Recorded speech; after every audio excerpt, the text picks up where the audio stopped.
My name is Rhett Calloway. I'm 77 years old now, but this story begins when I was 72, living in a Savannah mansion that felt more like a luxury prison than a home. I was carefully placing Eleanor's favorite china on the table when my daughter spoke the words that would destroy 43 years of love.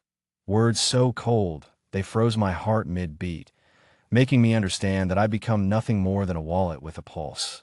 The March rain hammered against the windows of our Savannah home, Spanish moss on the ancient oaks outside swaying like ghosts of better times. At 72, my hands still moved with military precision, but tonight they trembled as I set each fork, each knife, each piece of the silver Eleanor and I had received at our wedding. "Dad, we need to have a serious conversation." Celeste stood in the archway, her Tiffany earrings catching the chandelier light. Earrings I'd bought for her 40th birthday. Behind her, Landon shifted his weight, clutching his ever-present tablet like a lifeline to his dreams. I kept arranging the table settings, needing the ritual to steady myself. If this is about money again, it's about our future, Dad, all of our futures. Landon stepped forward, already swiping through his presentation. "Rat, you've seen what we're building. The digital marketing agency is positioned perfectly. We just need the capital injection." The pot roast in the oven, Eleanor's mother's recipe, passed down through 3 generations, filled the room with the aroma of Sunday dinners when love didn't come with a price tag. "How much this time?" My voice came out steadier than my soul felt. 300,000. Landon's eyes gleamed with that familiar hunger, the same look I'd seen before his restaurant failed, his app crashed, his import business imploded. I turned to face my only child, searching her green eyes, Eleanor's eyes, for any trace of the little girl who used to fall asleep on my shoulder during thunderstorms. "Celeste, sweetheart, I've given you both over $500,000 in the past 12 years. The mortgage payments, the private school for Aria, Jasper's rehabilitation centers. And we're grateful for all of it," she interrupted, but her voice carried an edge that could cut glass. "But if you're not willing to invest in our success—" The grandfather clock in the hallway, the one Eleanor had inherited from her mother, ticked loudly in the sudden silence. "Then maybe this living arrangement has run its course." The wineglass I was polishing slipped through my fingers, exploding against the heart pine floor in a shower of crystal fragments. The Malbec spread across Eleanor's grandmother's Persian rug like blood from a wound that would never heal. Landon actually stepped back. "Celeste, honey, that's not what we—" "No, let her finish." I stared at my daughter, the stranger wearing my baby girl's face. "Say exactly what you mean." Her chin lifted, that stubborn Calloway jaw set in determination. "If you won't help us when we need it most, why should we keep carrying you? This house has expenses. We have lives to build." If you've ever felt your heart shatter in real time, if you've ever realized that love was just a transaction to someone you'd die for, then you know this moment. Please don't scroll away. Subscribe, because someone you love needs to hear how this ends. The smell of burning pot roast finally reached us. Nobody moved to save it. After Eleanor died, you begged me to move in. "Daddy, we need you here. Family stays together," you said. "That was before," Celeste started. "Before you realized my grief had an expiration date? Or before you calculated that my Social Security and pension weren't enough return on investment?" Standing there, surrounded by broken crystal and shattered trust, I made a decision that would change 3 generations. The rain outside intensified, Savannah itself seeming to weep for what was ending. "I'll be gone by Friday." They say a father's love can't be measured, but I had 12 years of bank statements that proved exactly what mine was worth. $587,000 in checks written and a heart broken beyond calculation. Thursday afternoon, golden Savannah sunlight streamed through the bedroom windows, illuminating dust motes that danced like memories I was about to pack away. My hands, weathered by 72 years and 1 war, pulled out the mahogany filing cabinet Eleanor had given me for our 30th anniversary. Inside, manila folders held the paper trail of my transformation from father to financial institution. The wedding, August 2011, Forsyth Park. I'd paid for Celeste's fairy tale ceremony without blinking. $82,000 for one perfect day beneath the Georgia stars. Landon had promised to repay me once his first company went public.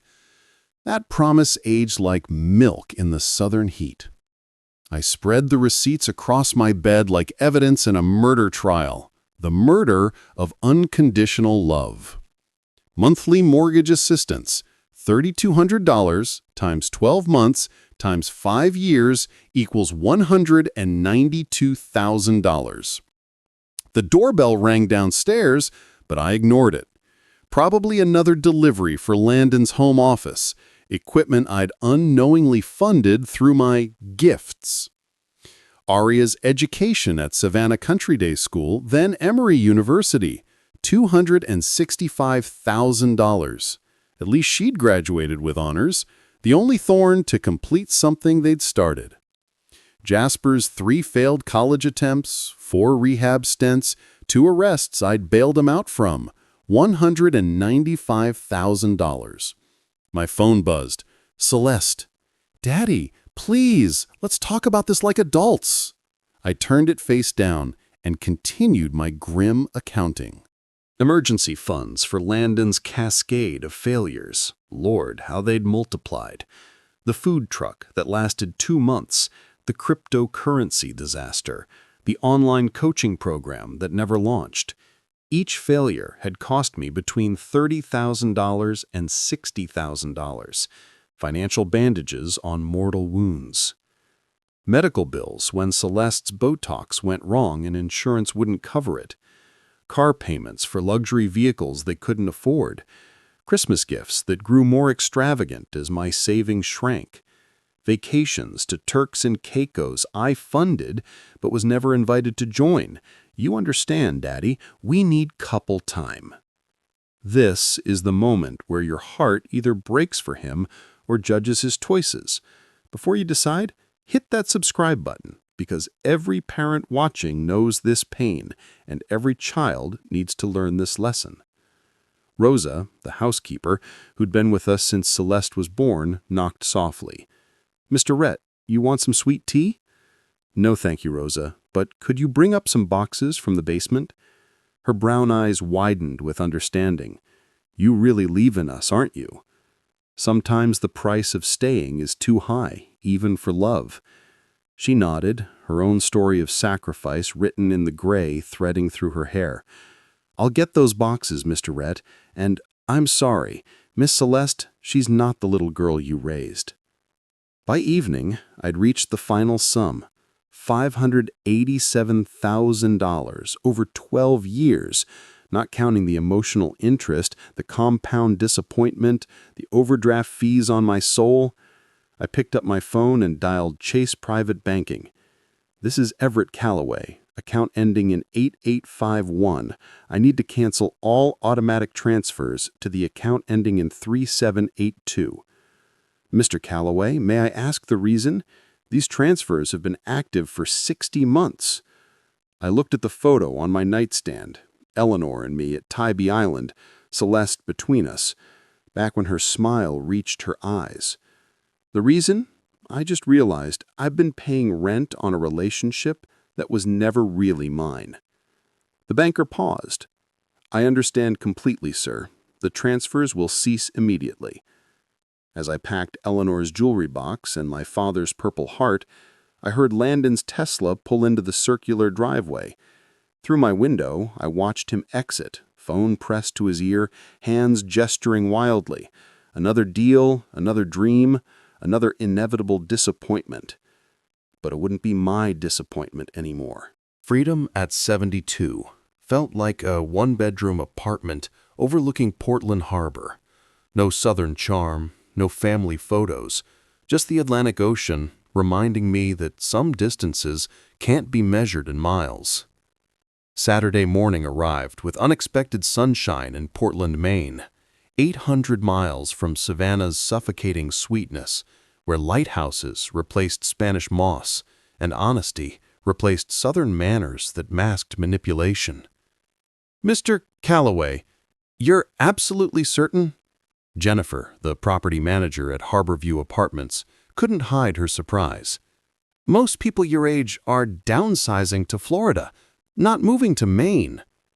"I'm downsizing from complications to clarity." I signed the lease with Eleanor's Montblanc pen, the one gift from Celeste that had actually been thoughtful. This is perfect. The apartment was simple, one bedroom, galley kitchen, but floor-to-ceiling windows facing Casco Bay. Lobster boats dotted the harbor like promises of honest work for honest pay. No pretense, no performances, just the Atlantic keeping its ancient rhythm. My new neighbor, Chester, helped carry in boxes. 81 years old, with hands gnarled from decades of lobstering. "Divorce?" he asked with Maine directness. "Worse. Family." He laughed, deep and knowing. That can be worse. Coffee's always on at my place. 4B. Nothing fancy, just strong and hot." If you're wondering why he chose isolation over comfort, subscribe now, because sometimes the smallest spaces hold the biggest freedoms, and the farthest distances bring us closest to ourselves. My phone hadn't stopped buzzing. 23 missed calls from Celeste, 37 text messages ranging from denial to anger to negotiation. Landon had tried calling twice, probably under orders. Jasper's message stood out. "Grandpa Rhett, where are you? Mom's having a total breakdown." I texted back, "I'm where I should have been years ago, standing on my own." The afternoon was spent arranging my few possessions. Eleanor's photo went on the simple mantel, our wedding china, the few pieces I'd saved, in the small cabinet, my service medals in the bedroom dresser, polished and proud. Around 4 o'clock, hunger drove me to explore downtown Portland. The Porthole restaurant sat on Custom House Wharf like it had been waiting for me. Inside, the smell of fresh seafood and honest cooking made me feel more at home than 5 years in Savannah's mansion. "What'll it be, dear?" The waitress, her name tag reading Martha, had weathered eyes and a genuine smile. "Coffee, black. And what's your best pie?" "Blueberry, made fresh this morning with wild Maine berries." "Perfect." As I ate, I watched the harbor through salt-stained windows, fishing boats returning with the day's catch, tourists taking photos. A homeless veteran I recognized from his bearing, spine straight despite circumstances. I made a mental note to buy him dinner. My phone rang. Aria this time. I almost answered, then remembered she hadn't called me in 8 months before this crisis. Amazing how quickly they remember you exist when the ATM closes. The pie was extraordinary. Tart berries, flaky crust, the kind of comfort that heals more than hunger. I left a $30 tip on an $18 bill. Martha's surprise was worth it. "That's too much, honey." "No, it's exactly right. It's nice to decide what my money's worth again." Walking back along the harbor, I passed a Volunteers Needed sign at the VFW post 832. Not for money, my pension and Social Security were enough, but for purpose. Tomorrow, I'd apply. That night, I sat on my small balcony, watching the lighthouse beam across the dark Atlantic.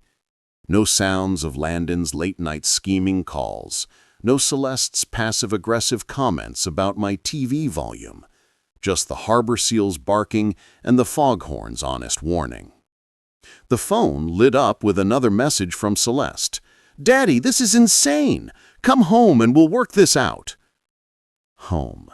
As if that museum of greed had ever been home. Home was where Eleanor's memory didn't compete with constant disappointment. Home was this simple apartment where every dollar spent was my choice, every moment was my own. I turned off the phone and went to bed at 8:30 p.m. Not because I was tired, but because I finally could. It took exactly 17 days for their house of cards to collapse, and the sound of my daughter's empire crumbling was a symphony I heard from 800 miles away, each note a consequence finally coming due. Tuesday evening, 2.5 weeks after my exodus, the call came while I was sharing coffee and sea stories with Chester and 3 other veterans at the VFW hall. My new phone, with a number only Aria had, lit up with her name. "Grandpa Rhett?" Her voice trembled like autumn leaves before a nor'easter. "Everything's falling apart, like completely falling apart." I stepped outside onto the VFW's wooden deck, the April air carrying salt and seaweed. "What's happening, sweetheart?" She hadn't let me call her sweetheart in years, but didn't correct me now. "Dad's investors found out about his past failures. All of them. Someone tipped them off. Mom had to take double shifts at the hospital, plus she's doing telehealth on weekends. And Jasper—" She paused, and I heard her swallow hard. "Jasper's using again, heavy." Before you judge how quickly it crumbled, remember this: we don't realize we're load-bearing walls until we step away and watch the ceiling cave in. Subscribe if you understand that weight. "I'm sorry to hear that, Arya." "You're sorry? Grandpa, they're 3 months behind on the mortgage. The bank sent a pre-foreclosure notice. Mom's talking about bankruptcy. Dad moved back with his parents in Hilton Head." Through the VFW's window, I could see Chester laughing at someone's Coast Guard story. This is what I'd missed for 5 years. Simple camaraderie without price tags. "Arya, your parents are adults. They need to handle adult problems." "But I always enabled them. There's a difference between helping and harming, sweetheart. I've been harming them with help for too long." She was crying now, soft sobs that pulled at scar tissue where my paternal heart used to be. "Jasper needs rehab again. The good place in Atlanta is $40,000. Mom said to ask you. Your mother told me our living arrangement had run its course. I'm just respecting her wishes." "She didn't mean it." Words spoken in anger often reveal the deepest truths, Arya. The line went quiet, except for her breathing. Finally, she whispered, "Can I at least visit you? I have a break next month." That stopped me cold. In 5 years living with them, Arya had visited my room maybe twice a year, usually when she needed something. "You want to visit me? I miss you, Grandpa. Really miss you. You were the only one who ever asked about my paintings without immediately asking how I'd monetize them." I gave her my address, then returned to my new friends. Chester raised a bushy eyebrow. "Family drama?" "Family karma," I corrected, settling back into my chair. "They're learning that ATMs have withdrawal limits." Thursday brought Landon to my door. Somehow he'd found my address. Probably hired someone, his only successful investment to date.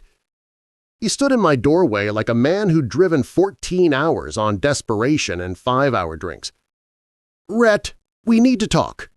"We're talking." He tried to push past me, but I held my ground. The Army taught me many things, including how to be an immovable object when necessary. "Can I come in?" "No." His face flushed red, clashing with his knockoff designer shirt. "This is ridiculous! We're family!" "According to your wife, that membership expired when my financial support did. I'm just respecting the termination." Landon's composure cracked like thin ice on a spring pond. "Do you know what you've done? My investors ran a full background check after you stopped the transfers. The bank red-flagged me. They found out about the bankruptcies, the failed businesses, everything." I hadn't done anything, but I didn't correct him. Let him believe what he needed to believe. "Celeste is working herself to death. 20-hour days. She fainted in the parking garage yesterday from exhaustion. Then maybe she should have thought about that before telling me our living arrangement had run its course."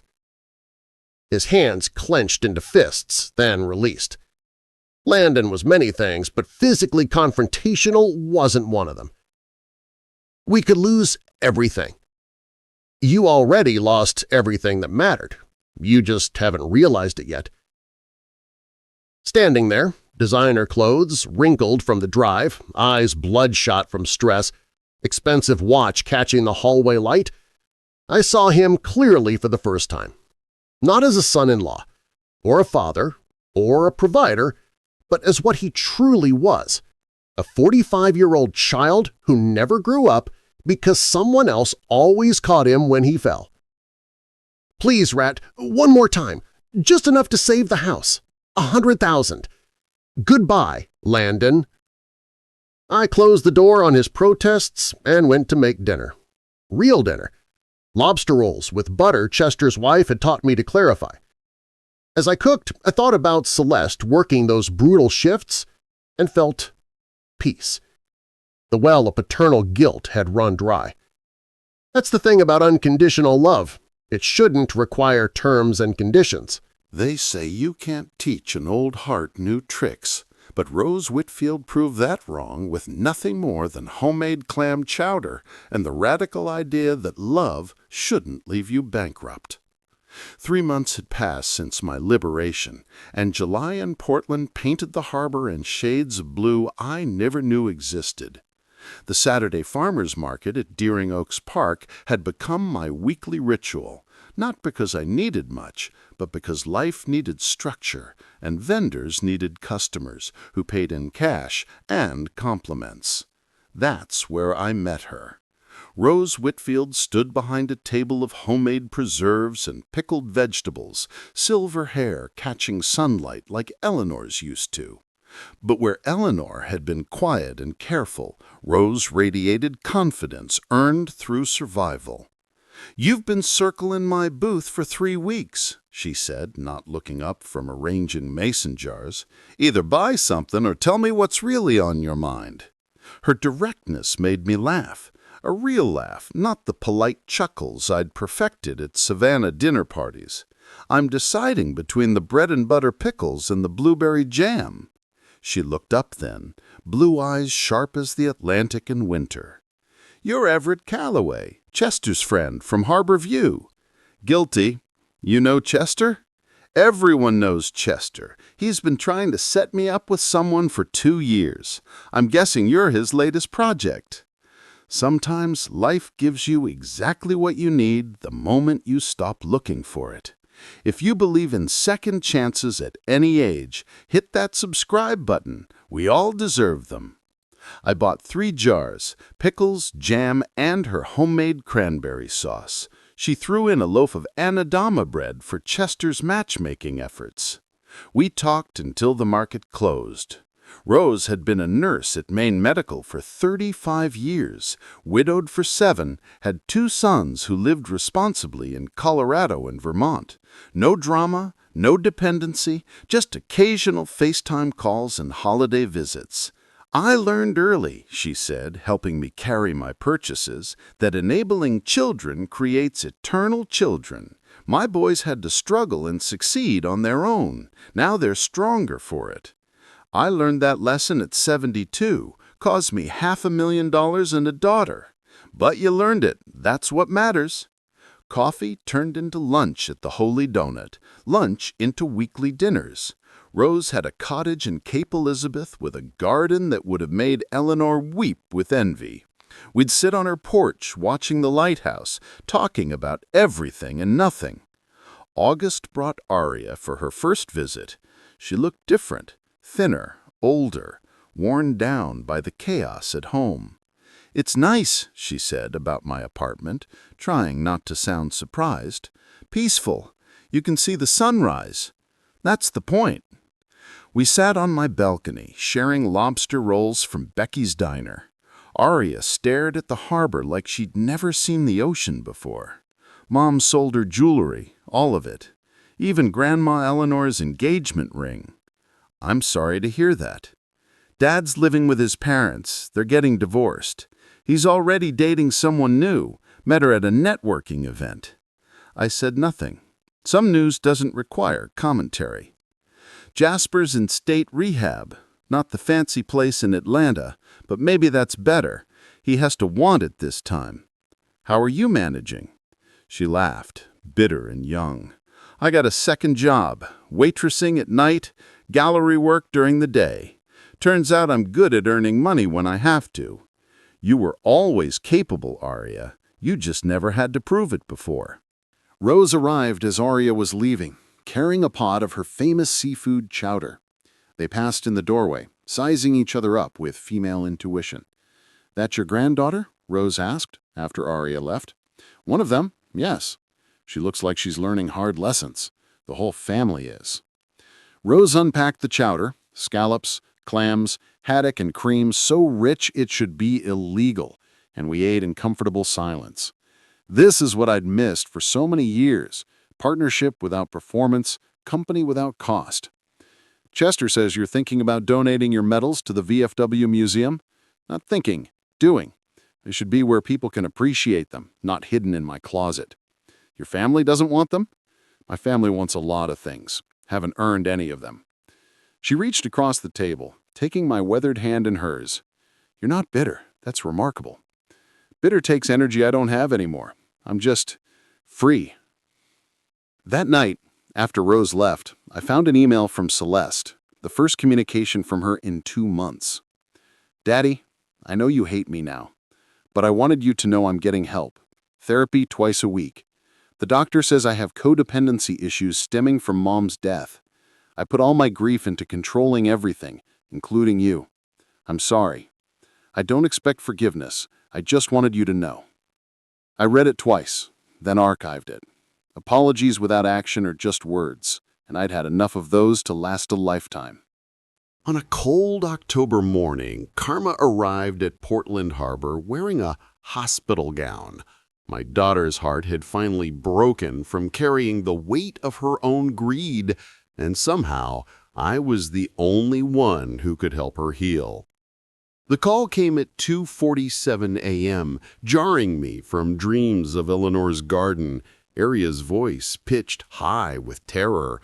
"Grandpa, Mom's in the ICU at Maine Medical. Heart attack. She drove up here looking for you and collapsed at your apartment building. She's asking for you. Please."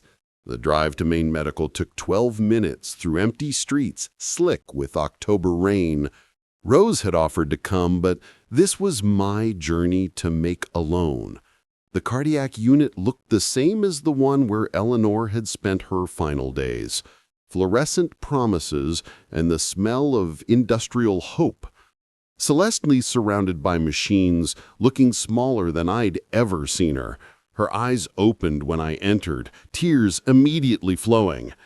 "Daddy!" She hadn't called me that since she was 7, crying over a broken bicycle. "I'm here, baby girl. I'm so sorry for everything, for treating you like a bank, for Mom dying and me going crazy, for saying those horrible things, for—" "Shh, rest now. This is where you decide if forgiveness is weakness or strength. Before you judge, remember we all have our breaking points and our healing moments. Subscribe if you know the difference between enabling and loving." Landon sat in the waiting room, looking like a ghost of his former self. Gone were the designer clothes, replaced with Walmart basics. His confidence had been replaced by defeat. "Rhett, thank you for coming. How bad is it?" "Stress-induced cardiomyopathy, broken heart syndrome." He laughed bitterly. "She literally broke her heart trying to keep everything together after you left." "Where's Jasper?" "Still in rehab, day 73 of 90. We sat in uncomfortable silence while families around us dealt with their own tragedies. The hospital coffee tasted like liquid regret. "I got a job," Landon said suddenly. "IT support at LL Bean, hourly wage, benefits after 90 days. Good. My parents said I should have done it years ago. Stop chasing unicorns and start building reality. Parents often know best. We just listen too late. Aria appeared with food nobody would eat. She looked stronger than 3 months ago, adversity having carved character from her entitlement. The doctor says she'll recover, but she has to change everything. Diet, stress levels, work hours, everything. She needs to change more than that, I said, standing. I'll be back tomorrow. That evening, I sat with Rose in her garden, telling her about the hospital visit. She listened while harvesting the last tomatoes of the season, understanding without judgment. "You'll help them, won't you?" It wasn't really a question. "Not with money." "No, that would undo everything, but you'll help them learn to help themselves." She knew me better in 6 months than Celeste did in 48 years. I returned to the hospital daily through October, watching Celeste recover while her life continued deconstructing. The Savannah house was in foreclosure. The divorce proceedings were almost final. Jasper had graduated to a halfway house in Portland. He'd chosen to stay near me rather than return to Georgia. On Halloween, I brought Rose to meet Celeste. They sat together on the hospital's rooftop garden, 2 women from different worlds finding common ground in my stubborn love. "He talks about you constantly," Celeste told Rose. "You make him happy in ways we never could. He was happy with you once. You just forgot that happiness doesn't have a price tag." I know that now. Lost everything learning it, but I know. November brought unexpected news. Jasper had gotten a job at a boat repair shop in South Portland. Chester's nephew ran it, and Chester had vouched for him based on my word. He was living in the studio apartment, attending NA meetings, building something real from the ashes of his entitlement. "Grandpa Rhett," he said during his first visit to my apartment, "I hated you for a while for cutting us off."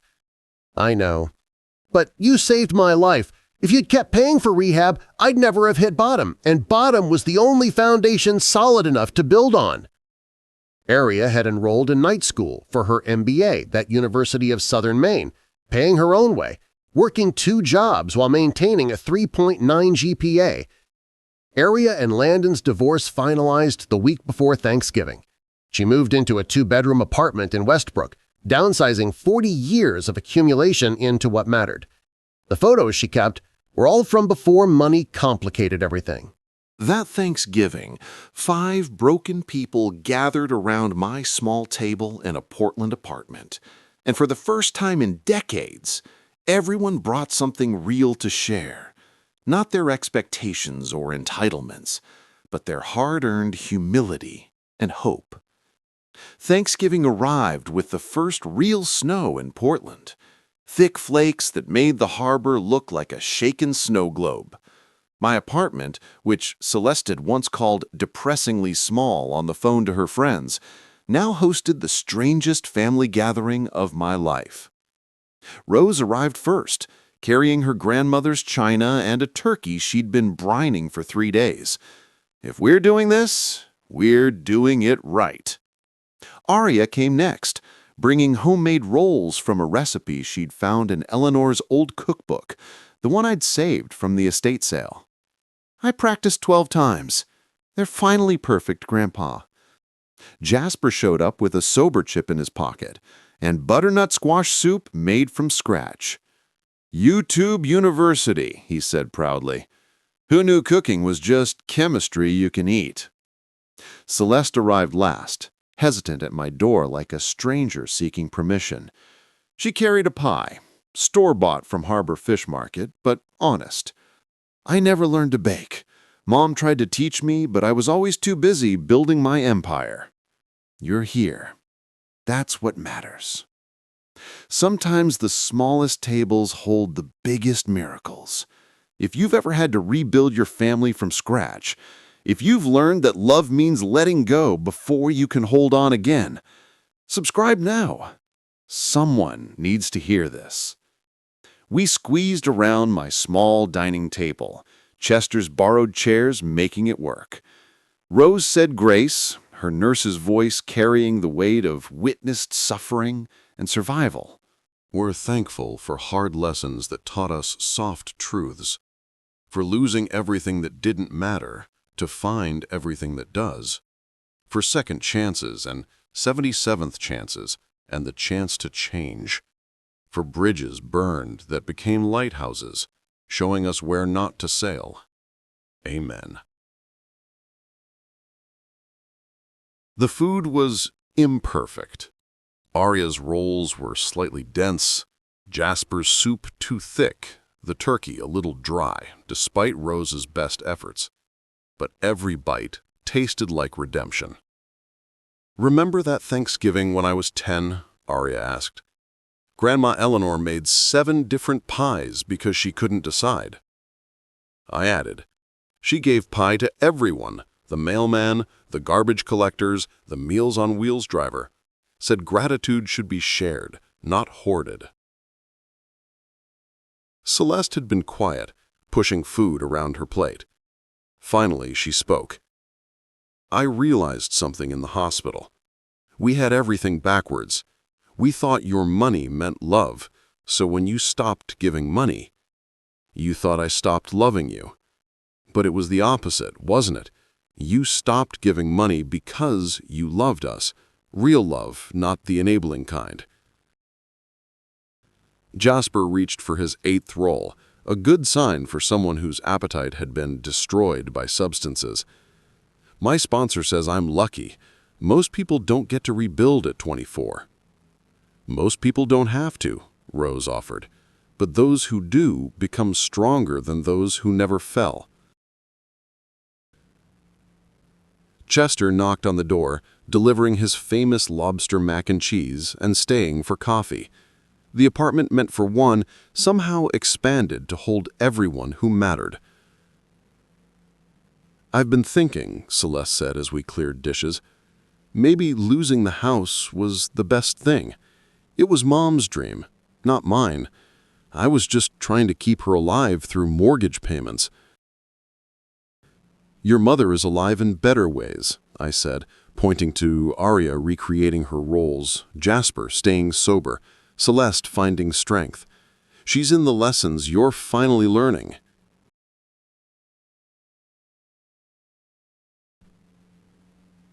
As evening fell, we moved to the small living room. Jasper and Chester discussed boat engines. Arya showed Rose her business plan for an art therapy practice, a dream deferred by financial reality, but not destroyed by it. Celeste and I stood on the balcony, watching snow dust the harbor. "Dad, I need to tell you something." If it's another apology... No. Well, yes, but more. I'm selling Mom's Steinway. The piano had been Eleanor's pride, the one thing Celeste had insisted on keeping. Why? Because I kept it out of guilt, not love. I can't play it. Neither can the kids. It sits in storage like a monument to who we pretended to be. Someone who actually plays should have it. Your mother would approve. She hated waste, especially wasted beauty. Landon's name hadn't been mentioned all day, a ghost finally exorcised from our family narrative. Arya had mentioned he'd moved to California, starting over with another woman who probably didn't know his history of spectacular failures. As everyone prepared to leave, Jasper hugged me, the first real embrace in years. "Grandpa Rhett, I'm 6 months clean today. I'm proud of you." "I'm proud of me, too. First time I can say that without lying." Celeste was last to go. At the door, she turned back. "Can we do Christmas here, too?" "It's a small apartment." "It's a huge heart, room enough for everyone who matters." After they left, Rose and I cleaned dishes in comfortable synchronization. Outside, Portland settled into quiet snowfall, peaceful and clean. "They're healing," Rose observed. "We all are. You know they'll never fully recover financially." On Christmas morning, I gave my family the only gift that couldn't be sold, squandered, or stolen. I gave them a future they'd have to earn, one day at a time. and it was worth more than all the money I'd ever given them. December 24th arrived with the kind of Maine snowstorm that makes the world look forgiven. Rose and I had spent the week preparing my apartment for Christmas, not with expensive decorations from Savannah's high-end shops, but with paper chains Aria made during study breaks, origami stars Jasper learned to fold in rehab, and Celeste's amateur watercolors of Portland Harbor. The tree stood crooked in the corner, a Charlie Brown rescue from the Home Depot clearance section. Jasper had fixed its lean with skills learned at the boatyard. Aria strung popcorn and cranberries while telling stories about difficult customers at the restaurant where she worked. Celeste hung ornaments, not the Waterford crystal from the Savannah house, but new ones from the Dollar Tree, each chosen with intention rather than impression. "Remember Christmas 2018?" Celeste asked, holding a plastic lighthouse. "We spent $4,000 on decorations alone." "And nobody remembers a single gift from that year," Aria added. Rose emerged from my tiny kitchen with cookies that actually looked like cookies, a miracle in my barely functional oven. The best memories never come from the most expensive moments. This is where the story turns from revenge to redemption. If you've been waiting for the moment when winning means everyone wins, when love stops keeping score, don't leave now. Subscribe, because grace is coming. At midnight, we exchanged gifts. Not the elaborate presentations of Christmases past, but simple offerings wrapped in newspaper and love. Jasper gave everyone small wooden picture frames he'd made from reclaimed boat wood, each holding a photo from before money complicated everything. Aria's gifts were handwritten letters to each of us, expressing gratitude for specific moments we'd probably forgotten. Celeste offered paintings, amateur but earnest attempts to capture Maine lighthouses, each one slightly improving on the last. Rose gave everyone leather journals for writing new stories, she explained. Then it was my turn. I stood, reaching for the manila envelope I'd hidden behind the tree. "This year, I'm giving you all the same gift." I handed out the papers, legal documents with official seals and careful language. Celeste read hers first, her face shifting from confusion to shock. "Dad, it's a trust fund for each of you. But," I held up my hand as their faces lit up, "there are conditions." Jasper deflated slightly. "Of course there are." "The money, $75,000 each, can only be accessed for education, starting a legitimate business with an approved business plan, medical emergencies, or buying a primary residence after maintaining employment for 2 years. It requires approval from 3 trustees, myself, Rose, and Walter Coleman from the VFW. "Walter Coleman?" Aria asked. "The accountant who volunteers at the soup kitchen?" "The same. He knows the value of money and the cost of wasting it." Celeste was crying.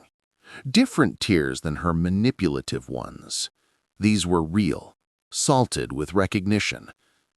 "You're protecting us from ourselves." "I'm investing in your futures, not your presents. The money comes from your mother's life insurance, what I have left after years of enabling. It's her final gift, but this time with guardrails." Jasper studied his papers like they were written in Sanskrit. What if we don't qualify? What if we never need it? "Then, when I die, it goes to the Portland Veterans Center. This isn't inheritance, it's opportunity." Rose added, "Your grandfather and I spent weeks with lawyers making sure this helps without harming. You can't borrow against it, can't cash it out, can't manipulate it. It's there if you truly need it, invisible if you don't." Aria laughed, surprising everyone. "It's perfect. It's everything we claimed we needed, but nothing we actually wanted." "Exactly." We sat in silence, processing the gift that was both everything and nothing. Security without dependence, help without harm, love without manipulation. There's more, I continued. Celeste, there's a provision for your health needs. The therapy, the cardiac medication, the preventive care. That's separate and unlimited. Your health isn't negotiable. Jasper, if you maintain sobriety for 2 years, verified by your sponsor, an additional fund becomes available for Maritime Technical School. Chester's nephew says you have real talent. Area, your business plan for the art therapy practice. If you complete your MBA and present a viable proposal, the startup funds are there. But you have to earn the knowledge first. Each revelation was met with tears, but not the demanding kind I'd grown accustomed to. These were tears of recognition. They were being seen, truly seen, for the first time in years. Why? Celeste finally asked. After everything we did, everything we said. Because love isn't supposed to be conditional, but help should be. I love you all unconditionally. I'll help you conditionally. There's a difference. The clock struck 1 a.m., officially Christmas. Snow continued falling outside, blanketing Portland in fresh starts. We'd opened presents, but more importantly, we'd opened possibilities. Jasper stood, raising his coffee mug, to Grandpa Rhett, who loved us enough to let us fail. To Dad, Celeste added, who saved us by stopping saving us. To family, the real kind, not the performed kind. Rose smiled, adding, to second chances, and the wisdom to take them. To Eleanor, I finished, who would be proud of who you're becoming, not who you were. We toasted with coffee and cookies, a family rebuilt from rubble, stronger at the broken places. The Savannah mansion was gone, the luxury cars repossessed, the designer clothes donated, the pretense abandoned. But sitting in my small Portland apartment, surrounded by people who'd learned to love without invoices, I was wealthier than I had ever been. Sometimes the best revenge isn't revenge at all. It's watching the people who broke your heart heal into people worth loving, and realizing that breaking was just breaking open. I'm writing this from the porch of Rose's and my cottage on Peaks Island, just a ferry ride from Portland. We married 3 years ago in a ceremony that cost less than Landon's failed business lunches. Aria painted our wedding portrait. She owns a successful art therapy practice now, built slowly and sustainably with business knowledge run through night school and day labor. Jasper runs his own marine repair business, having bought out Chester's nephew with a legitimate business loan he qualified for on his own credit. 7 years sober, he sponsors other young men who thought privilege was a career plan. He met his wife at an NA meeting. She's a teacher who understands that recovery is a daily choice, not a destination. Celeste lives simply in a cottage 2 miles away on the island. She teaches watercolor classes at the community center, having discovered real talent once she stopped performing success. The heart attack broke more than her health. It broke her addiction to appearances. She volunteers at Maine Medical's cardiac unit, telling her story to other broken hearts learning to beat differently. Landon remarried and divorced again, moved to Silicon Valley, last I heard. Some people are chapters in our story, not the whole book. He served his purpose, teaching us what happens when we confuse potential with performance. The trust funds remain mostly untouched. Aria used hers for business school and startup costs, Jasper for maritime certifications and equipment. Celeste hasn't needed hers. She learned to live within means instead of beyond dreams. The money sits there like insurance, protecting them from catastrophe, but not from consequence. Rose and I celebrated our 80th birthdays last month. We're 5 days apart, cosmic humor. The party was potluck at the VFW hall. No one asked anyone else to pay for anything. Everyone brought what they could offer, and somehow there was more than enough. Chester, now 88 and still spry, gave the toast. To Rhett Calloway, who proved that sometimes the best thing you can do for family is leave until they learn to follow. My father's medals are displayed at the VFW Museum now, honoring service instead of gathering dust. Eleanor's China serves Sunday dinners where everyone contributes something. The photo albums tell our story honestly, the good years, the bad years, the lost years, and these recovered years. Last week, a young couple came to the VFW seeking financial advice. They reminded me of Landon and Celeste 30 years ago, ambitious, entitled, and one inheritance away from destruction. I told them this story, watching their faces shift from skepticism to recognition to fear. "So you're saying we shouldn't help our families?" the husband asked. "I'm saying help without boundaries is harm. Love without limits is manipulation. Giving without wisdom is taking away their chance to grow." They left thoughtful, possibly offended, probably unchanged. Some lessons can't be taught, only learned through loss. If you've made it this far, you understand that this isn't really a revenge story. It's a redemption story. The revenge was letting them fail. The redemption was watching them rise. Rose calls me for dinner now. She's made lobster bake, and Jasper's family is coming on the 5:30 ferry. His daughter, barely 3, calls me Grandpa Rhett with a lisp that melts my heart. She'll grow up different, knowing that love means something, help has limits, and family is earned through showing up, not showing off. Ari is pregnant with her first child. She's already asked about setting up a trust with conditions, having learned that protection and provision aren't the same thing. The cycle breaks here, with wisdom earned through withdrawal. Celeste sent me a painting last Christmas, the view from my old Harbor View apartment, the harbor that watched our family shatter and slowly reassemble. The inscription reads, "Thank you for the view from rock bottom. The climb up showed us who we really are." This is where I leave you, from a porch overlooking Casco Bay, where the lighthouse sweeps its beam across waters that know how to be both violent and peaceful. Rose is threading her fingers through mine. And somewhere across the water, Ari is closing her practice for the day. Jasper is teaching his daughter about boats, and Celeste is painting another sunset, finally rich in ways that matter. The money I saved by saying no became the fortune I gained by letting go. And that, perhaps, is the greatest revenge of all, not needing revenge anymore. Thank you for staying through this journey. If it touched something in you, if you've learned that love sometimes looks like leaving, that the best help might be refusing to help, subscribe and share. Someone in your life needs to hear this. Comment below if you've discovered that helping isn't always helping. We're all still learning what love really costs and what it's really worth.